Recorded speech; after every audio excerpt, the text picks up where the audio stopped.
Friends, ഇന്ന് കുഞ്ഞിപ്പെണ്ണിന് അവധിയായത് കാരണം ഞങ്ങളിന്ന് അമ്മ വീട്ടിലേക്ക് വന്നിരിക്കുവാണ്. അപ്പോൾ കാണാൻ അവിടെ ഒരു ബിരിയാണി കിട്ടിയിരിക്കുന്നു.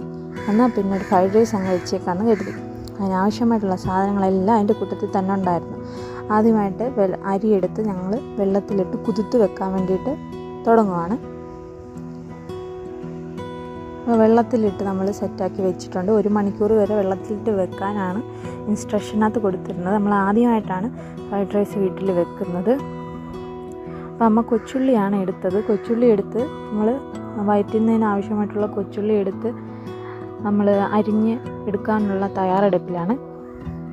അമ്മ ഇവിടെ ഓരോ കാര്യങ്ങളൊക്കെ ചോദിച്ചുകൊണ്ട് നിന്ന് അരിയുക. അപ്പോൾ കൂടെ കുഞ്ഞിപ്പെണ്ണും കൂടിയിട്ടുണ്ട്. അവൾ ഉള്ളി പറക്കിക്കൊണ്ട് ഓടുവാണ്. ഞാനതെല്ലാം കണ്ടിങ്ങനെ ഇരിക്കുക ഗൈസ്. രണ്ട് ഉള്ളിത്തൊലി എല്ലാം കൂടെ പറക്കി കൂട്ടി അവളുടെ പരിപാടിയാണിതൊക്കെ. അങ്ങനെ അമ്മ ഉള്ളി പൊളിച്ച് ഉള്ളി അരിയുകയാണ്.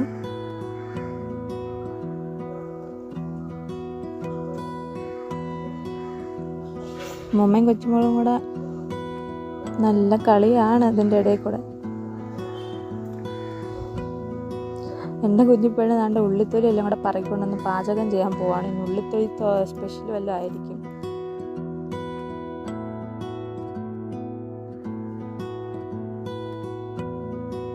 അങ്ങനെ ഉള്ളിയൊക്കെ ഏകദേശം നമ്മൾ അരിഞ്ഞ് കഴിഞ്ഞിരിക്കുകയാണ്.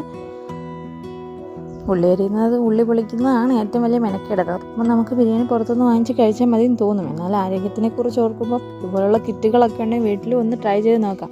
തന്നെ ഉണ്ടാക്കി കഴിക്കുമ്പോൾ ഒരു വലിയ സന്തോഷം നമുക്ക് തോന്നത്തില്ലേ. അപ്പോൾ നമ്മൾ നെയ്യ് ഒഴിച്ചു, ചീനിച്ചട്ടിക്കകത്ത് നെയ്യ് ഒഴിച്ചു.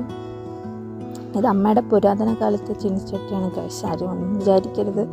അമ്മയുടെ ഞങ്ങളുടെ അച്ഛൻ്റെ അമ്മ മുതൽ കൈകാര്യം ചെയ്ത് വന്ന ചീനിച്ചട്ടിയാണ്. അതിലേക്ക് നമ്മൾ ഉള്ളി ഇട്ട് വയറ്റി ആവശ്യമുള്ള ഉണക്കമുന്തിരിങ്ങയും എല്ലാം നമ്മളെടുത്ത് വെച്ചിട്ടുണ്ട്. ഇപ്പോൾ ഉള്ളി ഒന്ന് അതിൻ്റെ ഒരു ബ്രൗൺ കളർ ആകുന്നതിനും വരെ നമ്മൾ വയറ്റിക്കൊണ്ടിരിക്കുകയാണ്.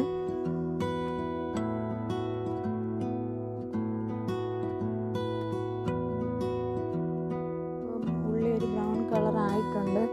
ഞാൻ അമ്മയടുത്ത് പറയുകയായിരുന്നു അത് നമുക്ക് വാങ്ങി മാറ്റാം. അപ്പോൾ ഞങ്ങളത് മാറ്റി പാത്രത്തിലോട്ട് മാറ്റിയിട്ട് അടുത്തതായിട്ട് നമ്മൾ പിന്നെ അതേപോലെ തന്നെ നെയ്യ് ഒഴിച്ചിട്ട്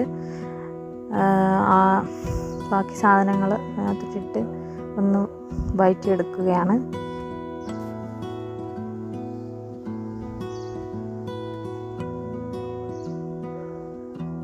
അത് കഴിഞ്ഞ് അമ്മ കുറച്ച് ഡെക്കറേഷന് വേണ്ടി കുറച്ച് ക്യാരറ്റ് ഇരുന്നതും കൂടെ കൊത്തിയായിരുന്നു.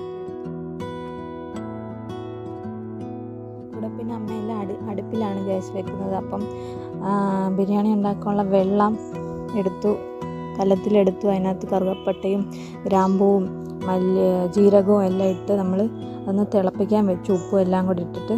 അപ്പം ഞാൻ നോക്കിയപ്പോഴാണ് അമ്മ ഇവിടെ എന്തോ കണക്കെഴുതുകയെന്ന് തോന്നുന്നു. അമ്മയുടെ സ്ഥിരം പണിയാണിത്. നമ്മുടെ എല്ലാ അമ്മമാർക്കും ഉണ്ടാവുമല്ലേ ഒരു കണക്ക് ബുക്ക്. ഇതിൻ്റെ ഇടയ്ക്ക് ഞങ്ങൾ വെള്ളം തിളച്ച് അരിയൊക്കെ ഇട്ട് വെന്തു. അതെനിക്ക് വീഡിയോ എടുക്കാൻ പറ്റിയില്ല. അടുപ്പിൻ്റെ അവിടെ ആയത് കാരണം ഭയങ്കര ചൂടും വെട്ടമില്ലായ്മയൊക്കെ കാരണം നമ്മൾ എടുത്തില്ല.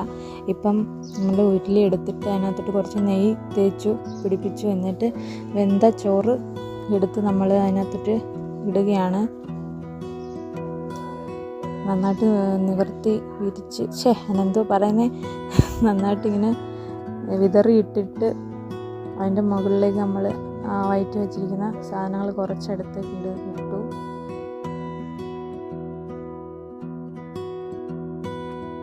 ഇതിൻ്റെ മുകളിലായിട്ട് അടുത്ത ലെയർ ചോറ് നമ്മൾ ഇടുകയാണ്.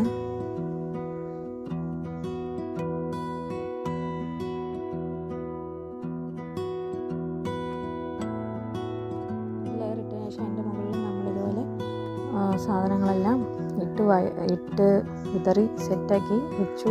നമ്മുടെ കയ്യിൽ പുതിനയിലയും മല്ലിയിലയും ഒന്നും ഇല്ലായിരുന്നു. നമ്മൾ പെട്ടെന്നെടുത്ത് തീരുമാനമായതുകൊണ്ട് സാധനങ്ങളുടെ പരിമിതികൾ എല്ലാം ഉണ്ടായിരുന്നു. അതിനുശേഷം എന്താണ്ടേ ഇതാണ് അവസ്ഥ. ഏകദേശം ആയിട്ടുണ്ട്. കാണാനൊക്കെ കൊള്ളാം, നല്ല മണമൊക്കെ വരുന്നുണ്ട്. അതാണ്ടെല്ലാം മിക്സ് ആക്കിയിട്ടുണ്ട്. നമ്മൾ ഇനി കഴിക്കാനുള്ള തയ്യാറെടുപ്പിലാണ്. എന്തായാലും ആദ്യമായിട്ട് വെച്ചത് പാളിപ്പോയില്ല ഗൈസ്. Thanks for watching.